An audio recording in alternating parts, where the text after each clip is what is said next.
అక్షయ్ అయితే ఆఫీస్ నుంచి వస్తాడు. ఆఫీస్ నుంచి రాగానే అవని అయితే ఏంటండి వచ్చేసారా, క్యారేజ్ అలా ఇవ్వండి అని చెప్పి అంటుంది. దాంతో అక్షయ్ అయితే కోపంతో రగిలిపోతూ ఉంటాడు. అది అది చూసి అవని అయితే ఏంటండి ఏమైంది, ఎందుకు అలా ఉన్నారు అని చెప్పి అడుగుతూ ఉంటుంది.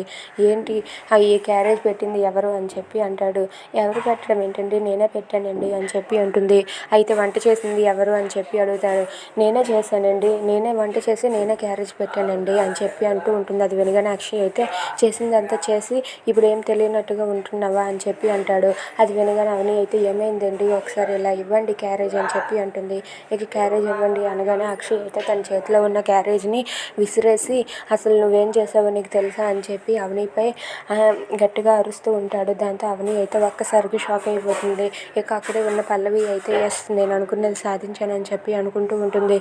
ఇక అక్షయ్ అయితే అవనినే అందరి ముందు అనరాని మాటలన్నీ అంటూ ఉంటాడు. అది విని అక్కడ ఉన్న అవని అయితే చాలా బాధపడుతూ ఏడుస్తూ ఉంటుంది. ఇక ఆ పల్లవి చేసిన పనికి అవని అయితే అందరి ముందు అక్షయ్తో మాటలు పడుతూ ఉంటుంది. ఇక దాంతో పల్లవి అయితే చాలా హ్యాపీగా ఫీల్ అవుతూ ఉంటుంది. ఇక అవని మాత్రం వాళ్ళ ఆయన అందరి ముందు తిట్టడంతో అవని చాలా బాధపడుతూ ఏడుస్తూ ఉంటుంది. If you like this video please like, share and subscribe. Thanks for watching.